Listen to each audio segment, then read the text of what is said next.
Right. Very good morning, everyone. I'm Asmita, Center Head JMA, and I welcome you all on behalf of Jamshedpur Management Association to this Tea Talk session where we aim for transformation through experience and awareness. I would request President JMA and Vice President Corporate Services Tata Steel to please welcome the speaker and set the context of today's session. Thanks, Asmita. Good morning, everyone. Dr. Bhimraya Metri, thanks for joining us on this session. I think as Jamshedpur Management Association, we've been trying to connect to as many experts as possible to see that we can add value in terms of knowledge and expertise sharing from various individuals like you. And today's theme, I think, is also very, very apt and I would say relevant from the time that we are living in today's time. What we've all gone through in the last couple of years with regard to COVID, wave 1, wave 2, and now obviously some of the experts mentioning about the wave 3 coming in. I think technology will play its role to help human beings in some way to conquer and overcome the challenges that will come in as we move forward.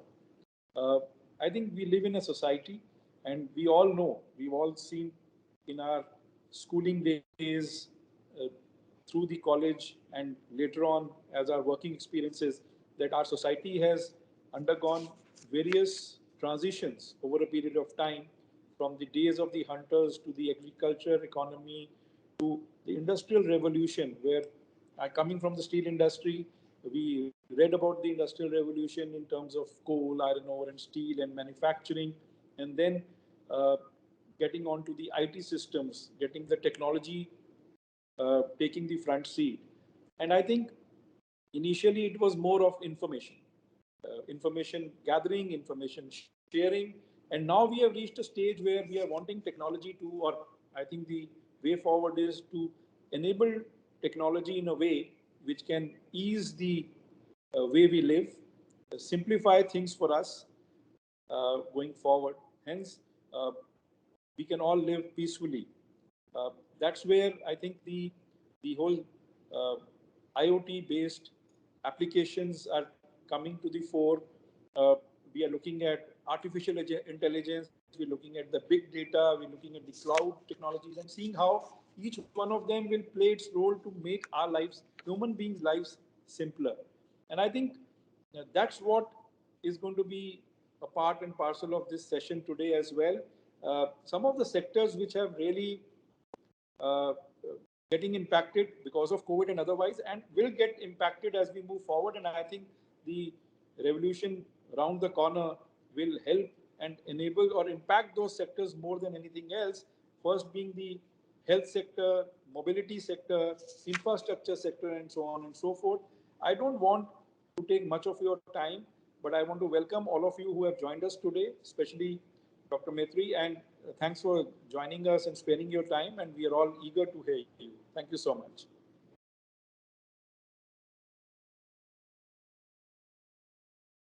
Thank you, Chanakya, sir. Yeah. I would now request Secretary JMA, Mr. Amitabh Bhattcharjee, to please introduce our speaker to the audience. Thanks, Asmita.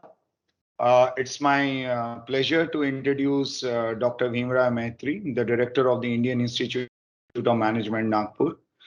Dr. Metri is a distinguished academician, a renowned teacher, researcher, and an institute administrator, an outstanding leader of management education. He has performed key leadership roles in many premier management institutes and the corporates. Dr. Metri is the former director of IIM Trichy. Under his dynamic leadership, IIM Trichy has catapulted among the league of top business schools in India. He has also contributed immensely as a dean of the L&T Institute of Project Management, Vadodara, IMI New Delhi, MDI Gurgaon, and leading research programs at BITS Pilani. A renowned expert in the area of project management and infrastructure, quality management, and supply chain management, he has numerous research papers and books in the credit, apart from being on the editorial advisory board of several national and international journals. Currently, Dr. Metri is the member of Indian National Commission for Cooperation with UNESCO's. He is also the serving on the panel of experts for mentoring the institutes of eminence, and also as the chairman All India Board of Management Studies AICT New Delhi, chairman Management and Systems Division Council, chairman Human Resource Management and Innovation Sectional Committee of Bureau of Indian Standards New Delhi, and the chairman of IIMA Board of Studies New Delhi. Dr. Maitri serves as the honorary advisor to TNGA, Ministry of IT, Government of Tamil Nadu, AAC National Board of Accreditation New Delhi, member National Management Committee, Academic Council, NIM SME Hyderabad, Chancellor nominee on the Academic Council, St. Gadge Baba University, Baba Amravati University, Academic Council member, KIT Bhubaneswar, member of Expert Group for Implementation and NEP 2020, visitor nominee to the IIT Delhi, and he has served as the Board of Decision Sciences Institute, Houston, Texas, USA. Dr. Maitri has also served earlier in the member of various national committees of higher education instituted by government and professional bodies. He was the chairman member of several committees of AICT, UGC, NBA, AIU, IGNU, IIM Kozhikode Society, Governing Council of SECON Coimbatore under MOEFCC, Government of India, PTA for PMGSY project for Punjab, Haryana, Rajasthan. Dr. Maitri was a leader of the two Indian delegations to Bali, Indonesia for ISO and to the Amersfoort, Netherlands for ISO OTC 251 for development of international standards. He was the chairman of International Academic Review Committee for Sultan Qaboos University, Muscat, Oman, foreign expert for HEQA, CUGC, Nepal, member ABMC Accreditation Panel, Osaka, Japan, member Eurasia Pacific Uninet EPU. Dr. Maitri was the first Indian elected as the Vice President of Asia Pacific Division Decision Sciences Institute. He was the chief guest for the 55th convocation of Shivaji University, Anna University, and many other engineering and management institutions in Tamil Nadu and Karnataka. He was also invited as a keynote speaker to Pan-African PMC Cameroon and taught on the ESSC Business School, Paris for GMP to Mauritian business leader. Dr. Maitri has trained more than 100 vice chancellors of state and deemed universities in the country. He also has trained more than 1,000 directors, deans, principals, and HODs of leading engineering institutes, including NITs under World Bank assisted project of MHRD TEQIP to improve the quality of technical education in the country. Dr. Maitri is deeply involved with executive education at the senior and the top management levels, including international training with the wide range of organizations, including leading organizations, government, public sector, Maharatna and Navratna companies, private sector, and foreign government bodies. He has conducted several board-level top management programs for leading public sector organizations like NL, CIL, NUPPL, ONGC, HPCL. He has trained senior executives of several leading organizations, which include NTPC, NHP, CPG, CIL, BHEL, HCL, RBI, ONGC, IOCL, CPCL, NL, CIL, ECIL, EIL, and many others. Which includes ABB, L&T, Nestle, Hindustan Copper, etc. Hindustan Zinc, Sikkim government officers, Aditya Birla Group, Ukraine Energy, Public Enterprises, Ministry of Skill and Development, Entrepreneurship, and from 30 plus countries.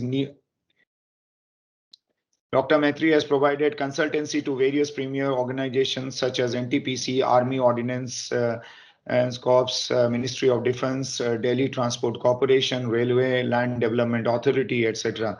Globally exposed and widely traveled across continents and 29 countries, visiting various schools and universities for executive education and internationalization and initiatives. Dr. Maitri has led a successful national and international accreditation and reaccreditation program, led a curriculum of review committee, and undertook a major overhaul of PGDM programs.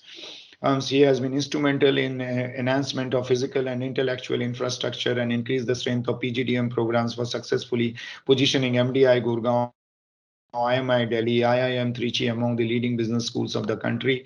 For such illustrious contribution to the society, he has been bestowed with several prestigious awards and recognitions. Dr. Metri is only serving IIM director to receive the country's prestigious IMA Keval Neoria Award for Academic Leadership in Management Education, Distinguished Services Award by Asia Pacific Decision Sciences Institute, Top Director Award by CSR Prerna Puraskar, Distinguished Alumnus Award, and Top Rankers Excellence Award from Outstanding Academic Leadership by Top Rankers Management Club, New Delhi. Dr. Maitri received his PhD from IIT Powai, Mumbai. He is the member of Decision Sciences Institute and Institute of Supply Management, US. With this, I welcome Dr. Maitri to take over the session. Thank you, sir. Thank you, Amitabh ji. Today's, the president of the Jamshedpur Management Association, Chanakya Choudhary Saab, the secretary JMA, Amitabh ji, Asmita, and all the distinguished members of the Jamshedpur Management Association, ladies and gentlemen. It is as always my pleasure to talking to Jamshedpur Management Association. This is the second in online, and I think I personally came the first time. First of all, I thank the Chaudhary Saab and entire JMA team for inviting me for this particular Tea Talk series, and that too very interesting topic, Society 5.0. I think all of you know that we are in a world where the changes are taking place faster than fast. Speed has taken over the size of the organization. It doesn't matter how big is the organization, but it matters how fast you act, how fast you capture the technology, how fast you stand up in the crowd. So that is how speed is going to make all the difference, and the disruptions are basically creating all kinds of vibrations in the corporate world. This continuous digital disruption and the faster digital technological evolution, these two things have totally changed the world. And most of the time we get confused, from industry 3.0 to 4.0. Within 25 years we landed, and now people started talking about industry 5.0. So in this industry 4.0, the kind of the technologies have come, as Chaudhary Saab rightly mentioned, whether it is a 3D printing, whether it is a IoT, whether it is AI, the virtual reality, mixed reality, augmented reality, all these different kinds of technologies, thinking machines have come. So the entire world is changing, and today the disruption has brought two things into picture. One is you are continuously changing, and before you acquire expertise, develop your skills in that area, again disruption comes. So that is where the old is not dead and new is not born. We are always in a transition stage. The moment you are in the transition stage, how to stand up in the crowd and how to prove yourself you are the leader in the corporate world, that is the biggest challenge. And to prove that, the important aspect, the second aspect is a perpetual learner. In the corporate world, the learning and development centers have totally changed. All the forward-looking organizations, I call them as a learning organization, they have changed their learning and development. Learning and development, the way it used to happen now, it has changed totally, because learning happens on continuous basis. The life of the skills are going to be reduced year after year, and all the repetitive jobs have gone to the robots, and the life of the skills are reducing, and that is where skilling, reskilling, upskilling, learning, unlearning, and new learning are going to be the continuous phenomena. And perpetual learning, it happens, and that perpetual learning can take place through the phenomena based learning, on the job learning, and also very short and very bits and pieces learning is going to play a important role and going to make a big difference in the organizations. So in this kind of continuously evolving and changing world, there is no time to develop the learning curve. Earlier days, learning curve used to happen after many years. For example, you might be knowing when Boeing 767 first flight was constructed, there were 12,500 change orders. When they constructed 72nd flight after many years, then the change orders came just 7,500. So it means 5,000 change orders brought down. Because of the learning curve, because of the experience effect and learning curve, so many change orders came down. So it used to take large number of years to develop the learning curve, but today there is no time for learning curve. One after the other, a very frequent and continuous disruptions, building the new context in the organizations. Every context demand a new kind of leadership style. Every context changes the organization ecosystem. And the most important in today's world, disruptive world, is five generations are working together. People, those who born before 1946, those who born 46 to 64, those who born 65 to 80, those who born 80 to 2000, those who born 2000 to till now. So these are the five kinds of generations, and each generation the expectations are different, their objectives are different, their thinkings are different. Particularly generation Z and generation Y, those who born after 80, after 2000, the two generations are entirely different than rest of the generation. So in this kind of changing world, and the the evolving digital technologies, as Chaudhary Saab rightly told about some of the tools, whether it is a AI or whether it is a cloud computing, whether it is within no time you can crores of data you can analyze, and whether it is a big data, whether it is a 3D printing, all these things, probably I was being a civil engineer, I was reading one of the newspaper. They said that in 8 hours you can print the 3 bedroom house using 3D printing, using around 200 component you can print the car. Now no more required 14,000 components to build one car. So this is going to bring a revolutionary change in the inventory management and VMI, vendor managed inventory. So entire gambit of corporate world, manufacturing, services, they are going to change because driverless cars are coming, and not only driverless cars, electric cars are going to come.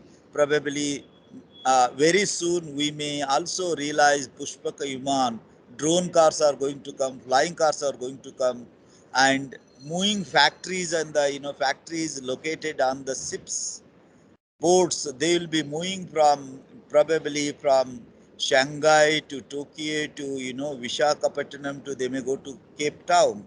So where there is a business, factories are going to near to the customer.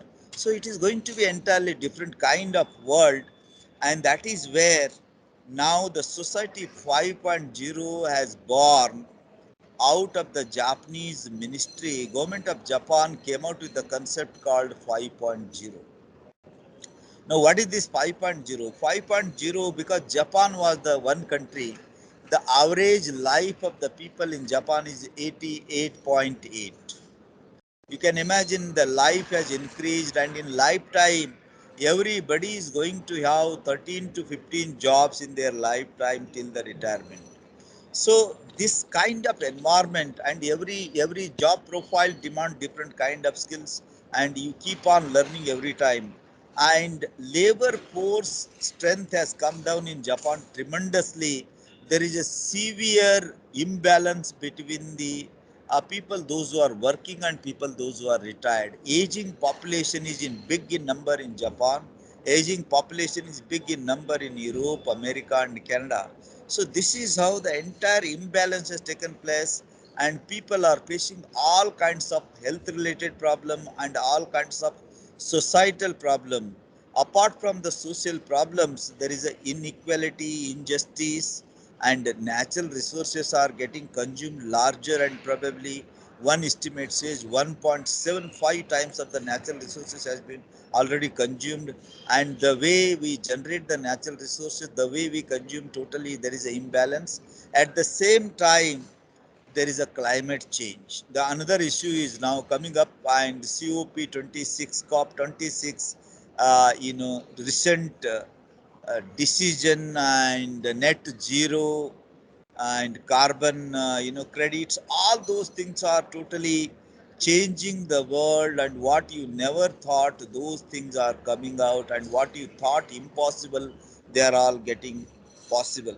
So in this kind of environment, how to solve the social problems?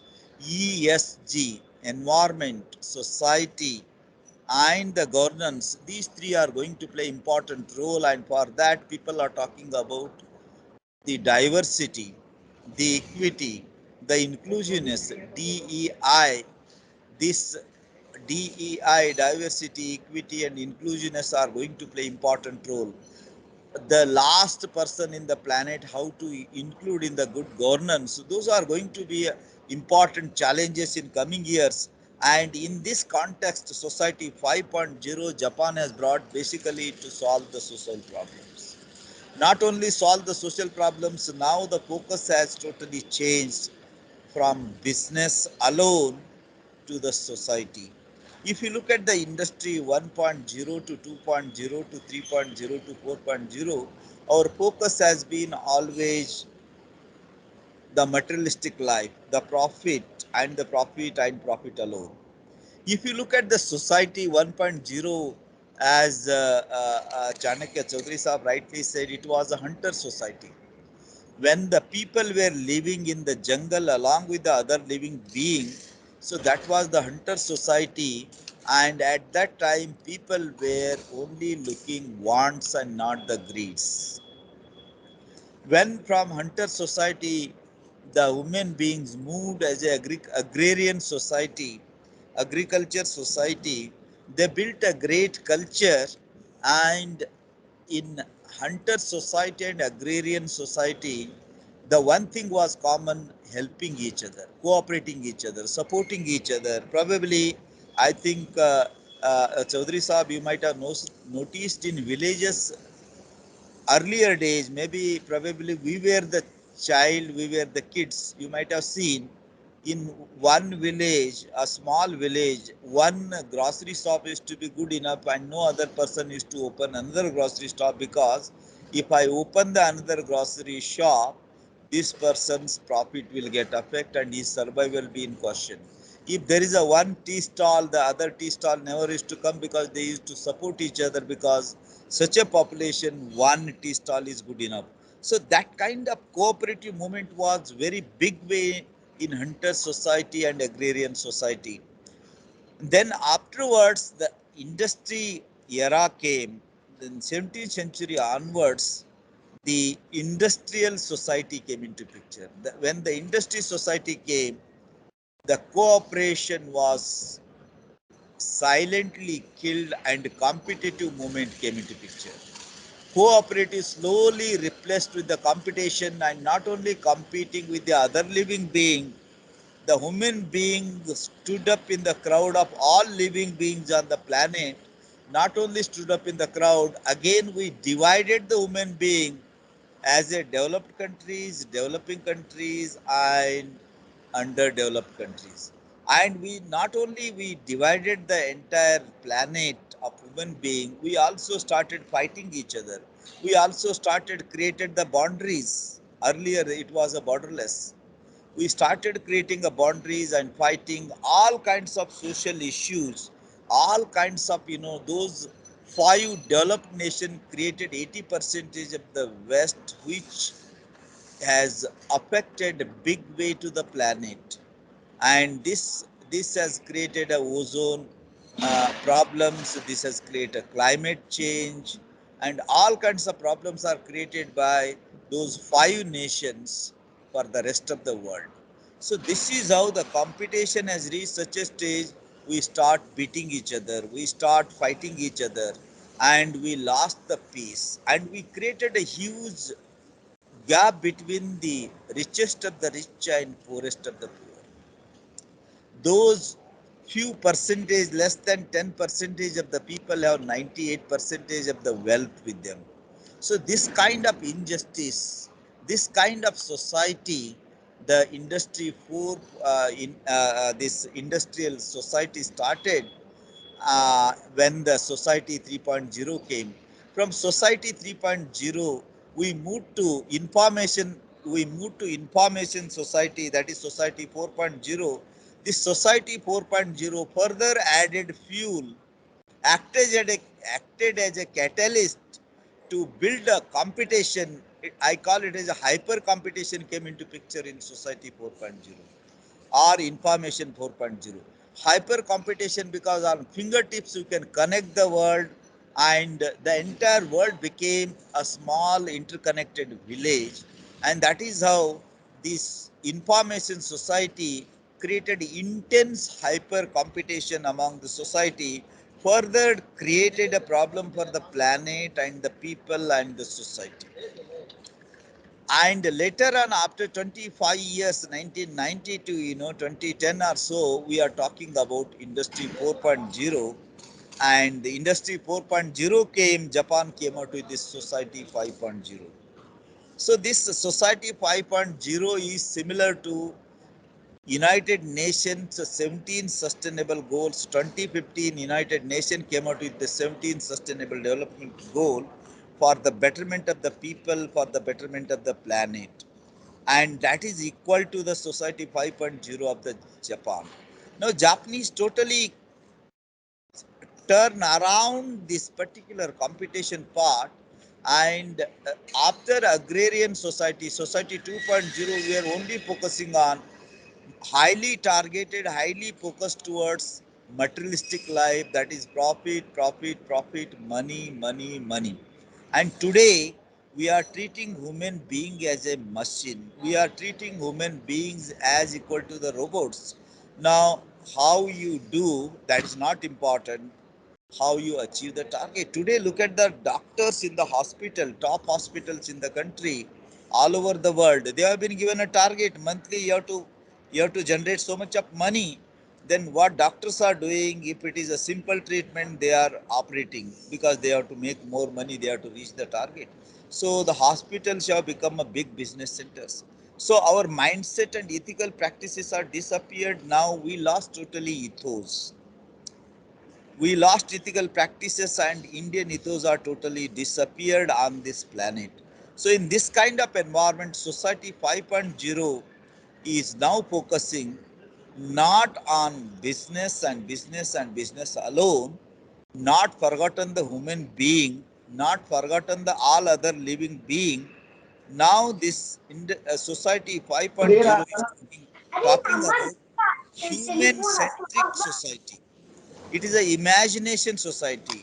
How to make use of this continuously disrupting digital world, use all those tools and techniques of the industry 4.0 to build a strong and robust society 5.0. This society 5.0 is a human centered society. What purpose we are doing the business, the question has been asked. Now also there is a question has being asked whether the profit is going to be a social contract. Why do we make so much of money? So those kind of questions are being asked, and at what cost we are making the money? At what cost of the other people and society? Few people are making so much of money, and that is how from focus of the business and profit, now it has diverted towards the human-centered society. Human-centered society means whatever we are doing on the planet, it is everything we are doing for the betterment of the people. Entire the globe, everybody wants a change, and that change has to happen for betterment of the society. If it is to be betterment of the society, each and every individual needs are to be fulfilled the way they want to live their life. For that purpose, society 5.0 has born. And society 5.0 is not going to be physical alone.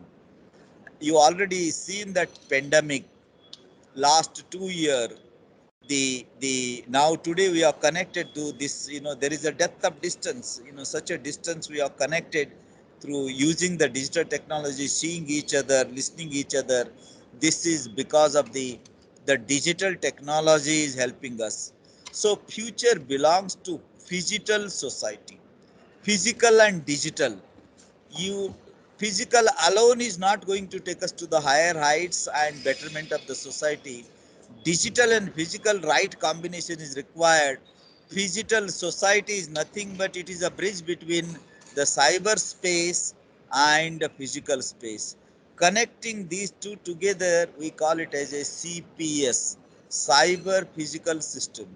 Cyber physical system is nothing but basically connecting the best of the cyberspace and best of the physical space together. We are building the society 5.0. Society 5.0 is not only going to solve all the societal problem using the industry 4.0 tools and techniques, but also fulfilling the individual needs and also focusing only on cooperation and throwing out the word called competition. So in society 5.0, competition is going to disappear, cooperation is going to be in the limelight like hunter society and industry 4.0. Today you look at the small village of farmer, they also prepare the food for the dog, food for the animals, even cat, and also they put the food grains outside their house for the birds. So how to take care of all other living beings? Such a human being to create the society 5.0 is once again coming back to the agrarian society, agriculture society, so that people can fulfill their own needs and requirement. So greed has to be thrown out, competition has to be thrown out in the current world, so that we can again look at the Ramaraj, I can call, which exists long ago during the agrarian society. The society 5.0 is a new avatar in the form of CPS, cyber physical space or digital society, which focusing on human being. And human beings are looking towards all other living beings, so that the planet and natural resources will be utilized not only this generation but many generation here onwards. So to take care of many generation and to also support the natural resources for future generation, the society 5.0 or 17 sustainable development goals of the United Nations are going to make a big difference. And Japan started as a first nation for society 5.0. There are talks on academic hall and different level in industry about society 5.0. COP26 already, including our Prime Minister, Honorable Prime Minister Modi and the rest of the world, they are agreeing on net zero. So these are all together now emerging out of society 5.0, where we are respecting each other, we are supporting each other, and we are not pulling the leg, we are not killing each other, we are basically supporting each other. How to build the society in which everybody is happy and everybody is satisfied, and not at the cost of others. Few people are satisfied. That is going to disappear soon in society 5.0. The important benefit of society 5.0 is the entire society, entire the planet is revisiting itself. It is going to be restructured. Whenever you do the business is going to be sustainable business. The agriculture is going to be a smart agriculture. Smart agriculture, you might be knowing that there is only one business, there is only one activity the culture is involved, that is agriculture. Rest of rest all the cases the culture is not used and there is no culture. So again, the time has come. You have to look at the agriculture, how to build a small agriculture. If you look at the McKinsey report, every year 13.5 lakh people are moving from rural to urban and creating a slum. And that is how the smart cities are not going to be successful. If you really want to build a great smart city, then first you have to look at the smart agriculture, so that farmers peacefully living in the villages, and then you can build a smart village where farmers can have a better price their product, because farmers are the one, they're never greedy.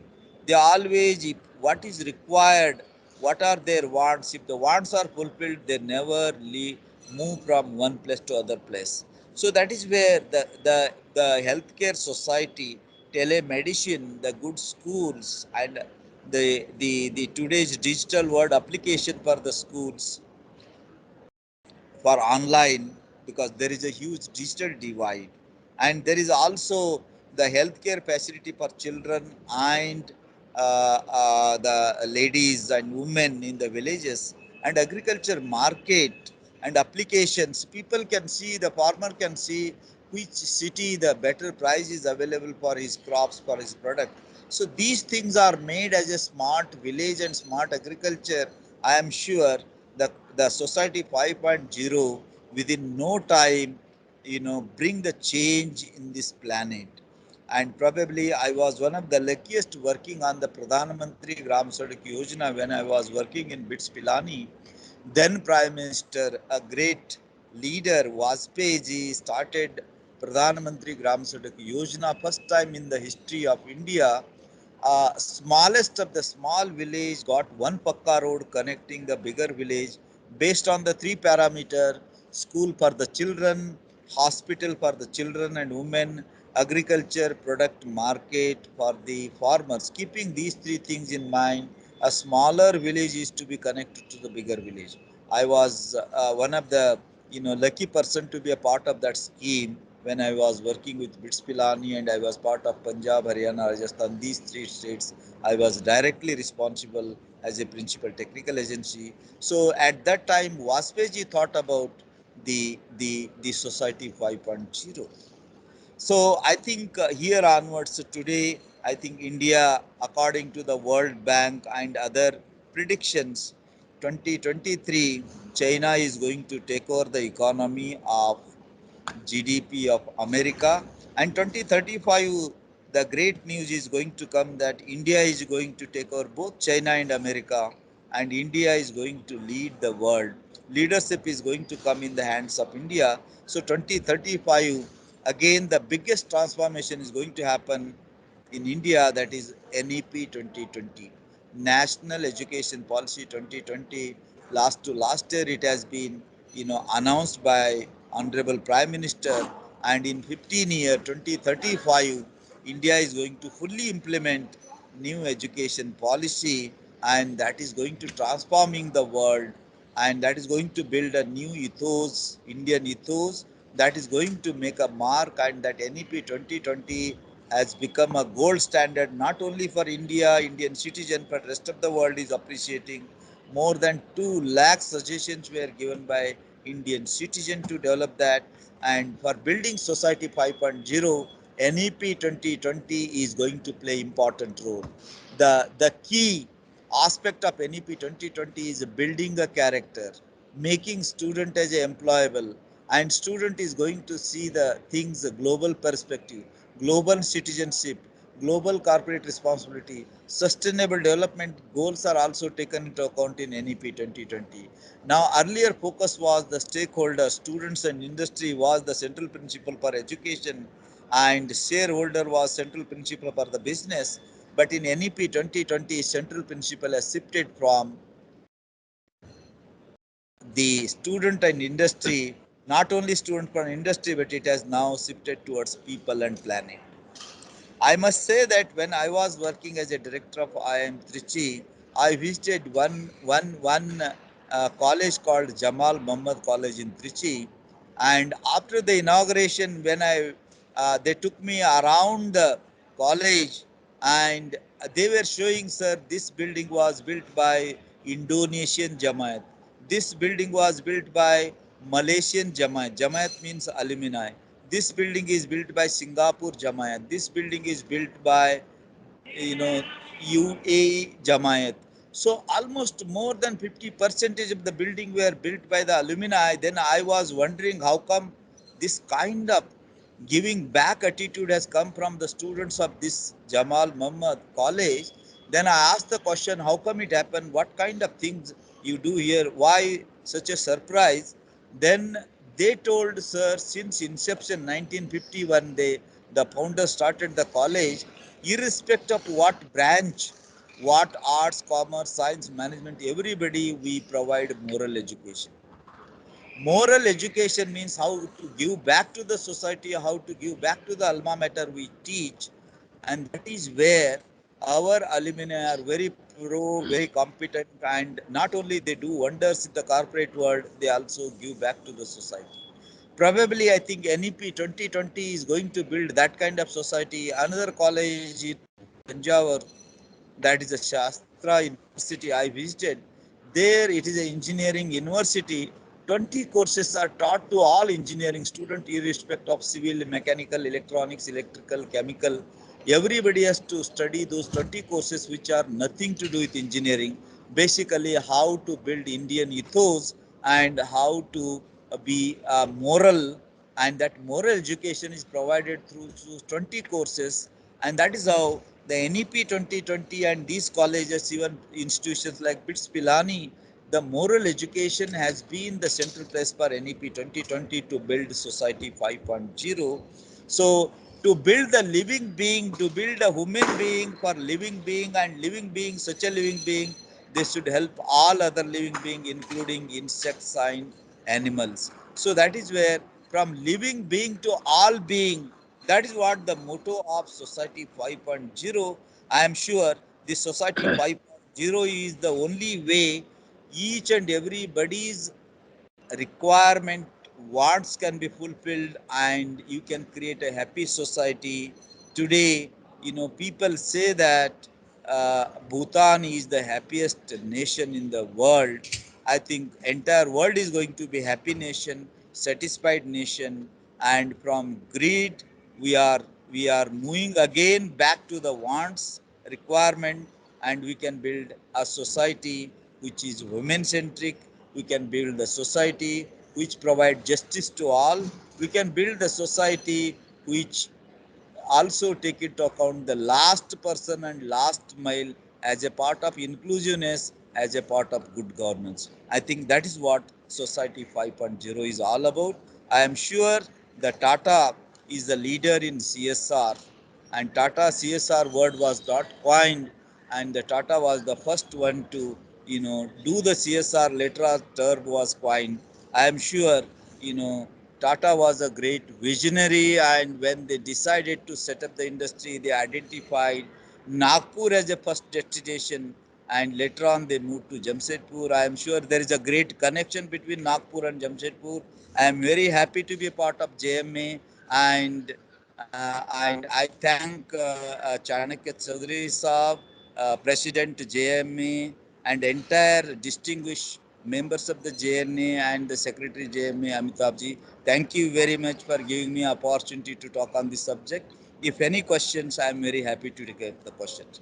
Thank you very much. Namaskar.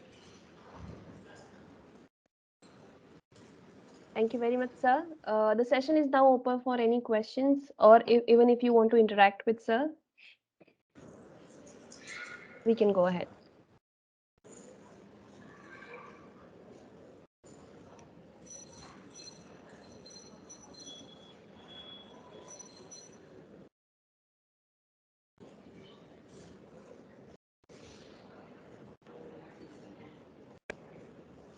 The questions can also be posted in the chat box. Yes, Ms. Shikha is raising her hand. Yeah. Good morning, good afternoon, sir. It was a delight hearing you. I'm a doctoral student from XLRI. Great. Sir, I mean, you talked about interconnectedness and the policies the government are changing to ensure the 5.0. My questions lie in the recent changes in the policies that the government is putting forward. So, like the privatization of banks, the recent incident that is going on. You talked about how the farmers and creating smart villages, but the policies that came up, and we saw a 2 year unrest over the angst amongst farmers, the FDI entering, and the retail sector being hit very hard. Uh, then we still have to get clarity over the NEP, but that has been welcomed by all sectors. The divide, the rich and poor divide, that is very prominent in our country. So, do you think the policies of the government are moving towards, uh, the policies that have been set or implementing, are they moving towards the interconnectedness, or, making everybody sustainable or happy, like the 5.0, or the things that you mentioned in your speech? So Any thank comments on this would Yeah, be. thank you, Shika. I think you brought various aspects right from FDI to privatization to, I think, even smart agriculture and rural. So all those issues. But I think very briefly, I'll put it my answer. You see, Government of India, you see, privatization is something different. Today, what you talked about is the focus of our own government for our nation. But the society 5.0, you see, if you look at the COVID, no one person taking care, you could not have solved the problem of COVID-19. Everybody has to be involved, everybody has to be responsible, everybody has to act the way it is to be act. Then only the COVID kind of pandemic one can throw it out. So pandemic, if you want to really make it as a endemic, then everybody has to support not only one person, one nation, but entire nation on the planet, all people in the planet. So that is how I said the cooperation, joining hands. Not only one nation can take care of ozone, it cannot happen. So that is where entire world as a whole, that is why global citizenship, global perspective plays an important role. And today, the whether it is a privatization, if, for example, if you look at the Air India, I think Tata has taken now the one which one was making in loss and many years, who can basically optimally utilize and build the great business out of that.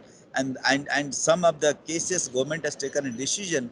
But if you look at the pharma agri sector, even villages, digital India, innovative India, doing ease of doing business and reducing the compliance burden. And I think many hundreds of the laws which were affecting the doing great business, all those have been modified, reformed. The changes are happening, and the moment when you act, when you get into such kind of things, execution plays an important role. I think the what question you are raising is the execution, the way we execute. A degree of success lies in the execution. If gun is given to Jaspal Rana, he can hit the nail in one shot. If gun is given to each one of us, probably we may hit here and there, we may not hit the nail because it is an execution failure. Probably I fully agree that execution we have to be more careful. Probably because success result comes out of that, and I am sure it is an experience, it is a learning experience. But I must say that COP26, our Prime Minister's speech, and also net zero, the kind of activities happening in India, and there is a big way involved for the green buildings. So large country and different places, different schemes are going on. I am sure India started working, probably what is not visible, and then people give their opinion. Probably the moment the results are start coming out to the surface, the things will be visible. When they are invisible, probably everybody can make their own interpretation. But I am sure in 5 years down the line, you start getting the results of NEP 2020. You start getting the result of Digital India. For example, I am Nagpur. I must say that I was part of one of the Maharashtra government has come out with the digital university, online university, and basically focusing on rural India, how to provide the digital education, how to provide the education to digital India. So like that, I think different governments, whether it is a state or center, they are working, and their focus has been how to bring together India and Bharat in India, means urban India and rural India, and how to provide urban facilities to the rural. I think our great President Abdul Kalam, it was his vision, and probably a lot of work is in this direction going on. But it will take, Rome is not built overnight. It will take its time, and probably last many years we have adopted Western style of mindset, even a Western style of education, and we left out our original Indian ethos and many things. Probably that is going to help to build the society 5.0, and once again we are making an attempt, and governments are making an attempt, and I am sure in 5 years or so the visible result will come. Probably whatever the assumption we have made, what is going wrong, that is today's our feeling. Probably after few years we start realizing my assumption was wrong and the government is doing in right direction. I think I can say this much at this point of time. As I've got nothing against the government. It's just that the recent things that have come up, I was just trying to connect it to the bigger picture, how it will unfold. Yeah, And yeah, you thank you, see, sir. once in R&D lab, when you are working, market that product and the way product is coming, it will, once it goes to the market, it is visible. But in the R&D lab of the industry work is going on, it is not visible. But people always can come out with some perceptions, and always mixed reaction will be there in the market. But what I feel, it is going in a right direction. And if you look at the agriculture land available in the country, and very small pieces of land, each one of us are managing, probably it is going to add the cost per hectare or per acre. But if it is all the land brought together in one umbrella, and 500 or 1000 acre together, and if you optimize like Israel model you bring, so everybody is in a win-win situation. Probably these are the things. Visualization takes a time, but this way government is moving. I am sure this is going to help a lot, because optimization has not happened in the agri sector, and that is need of an hour, so that we can reduce the expenditure and we can get more crops and productivity out of that agriculture.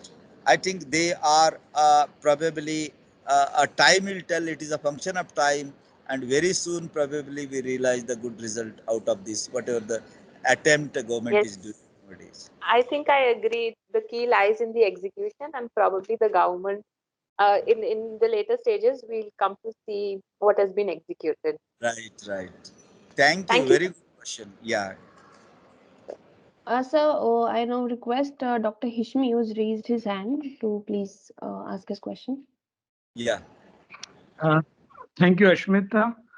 Thank you, sir, for this wonderful talk. And I am one of the JMA member. So, sir, my question is related with the digital divide. Right, Uh, I am a student of e-governance. I did my MBA from Lausanne. Since 2009, I am listening about the digital divide. And now right, we are talking about the society 5.0. And this right, digital divide has given us a lot of understanding. When the COVID has come, so many kids are not able to get the education. So right. what as an individual we need to do, and how we can fill this gap? This is my question, sir. Yeah, I think you have already answered the question. You see, the pandemic came, and distance learning, online education was considered as a second grade or second category. Now it has become mainline, and within no time the students equipped themselves to be ready for online. Faculty member equipped themselves to teach online, and parents also made all the attempt to give a good education through their kids using whatever the facilities available. I think even though there was a lot of difficulties in rural India, villages, a connectivity issue was there, and many places the connectivity was provided, and many areas, societal level, some of the NGOs for villages they supported. Some of the students were lifted and moved to the urban areas for their education. So whenever you implement any scheme first time, always there are corrections and recorrections, adjustment and readjustment till it will be implemented smoothly. Any new implementation, it is like a flight taking off from airport to the somewhere. So initial whatever the 15-20 minutes it will be keep on going up and up and up, and once it reach the 10-11 kilometers, then it will be going horizontally flying at a constant speed. So this whatever the flight taking off stage is, today we are in the digital divide, and there is a special scheme of government of India, a digital India. And digital India scheme, I think Ministry of IT is making all the attempt and supporting the government to reach the smallest of the small village internet, and now 5G talks are going on, it should reach, and probably very soon.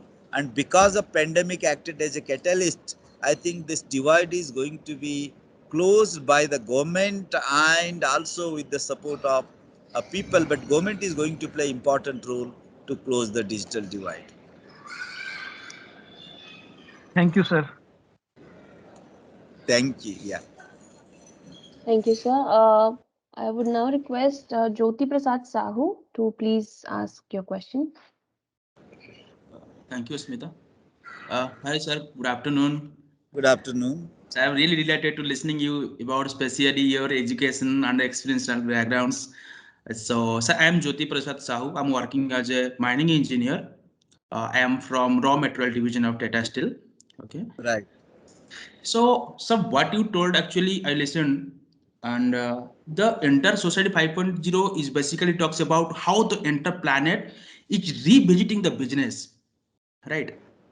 But my question is that Industry 4.0 somehow related to Society 5.0. So how would you address Society 5.0? Because more is the digitalization, more is the unemployment rate, what I feel currently. So how do you address the unemployment rate in Society 5.0? I think Jyoti Prasad, I more is the digitalization and more is the unemployment. This statement I disagree. You see, more is the digitalization. What happens is the existing skills are going to be the robots, and the new skill set are required for the new disruptive digital technology. And probably skilling, reskilling, perpetual learning has to be the important one. The moment digitalization happens, the moment digital technology comes, you should be the first one to capture the technology, learn it, develop the expertise and skill, and capture it and work on it. So that is how more and more digitalization demanding more newer and newer skills. If you go by the McKinsey report, 85 million jobs are now taken by the robots from the human being, from the workforce. But at the same time, McKinsey report says that 97 million jobs, new jobs are in place, but there are no people to do those jobs because they demand the newer skills. And that is where new generation skills are being taught in many of the places, and people are learning on their own, on the job, many certificate programs, and many programs are coming, college, school, and also many corporates are ending into those kind of skills. And this is how people are acquiring, skilling, reskilling, upskilling, learning, unlearning, live learning happening. And that is where more, you see, 1980 when the computer came, people were talking about computer aa gaye to logon ka employment khatam ho jayega. Rather, it has added more employment, and digitalization is also providing more employment provided, but it is not a routine job, it is a new job and new skills and new way of doing the things. Probably it may not be in workplace, you may work at home, you may work at hybrid, you may work anywhere, So it is a workplace is changing, the kind of work, nature of work is changing, workplace is changing, dynamics are changing, ecosystem is changing, but employment is going to increase rather than decreasing. Okay, sir. Thank you so much. But it's all about skilling yourself. How people should be re-skilled themselves so that they will be get a better employment, right? No, Jyoti Prasad, it is not about the skilling alone. I must say that life of the skills have come down. The moment robot come, it may take your skill. Then you have to reskill yourself in the new area, new job, new profile. So that is where a life of the skill has come down. Earlier, skill used to be throughout the lifelong. If you are joined the Tata till the 30 years, you used to do the same job. Now, probably in 30 years, you are going to do 10, 15 job in Tata itself. Different role, different skills. So that is where instead of skill, now the business schools are looking, basically, they are preparing the students as a change masters to lead the unknown roles in unborn companies. And for that, not only skilling is sufficient in the business school, you also develop the mindset of the students. The moment you develop the mindset through phenomena based learning or project based learning, any kind of situation, any kind of role which is first time, these people can handle better than the earlier people. So that is where development of mindset is going to play important role, because skills have fixed life, but once you develop the mindset, and that is where, in management we are focusing on liberal art. Liberal art should dance with the management so that you can prepare the better manager. They can take up any kind of job which is not born in any kind of company, whether it is existing or newborn company. Thank you so much, sir. It's clear, rightly. Thank you so much. Okay, thank you very much. Thank you, Jyotiji. Any more questions from the audience or any remarks?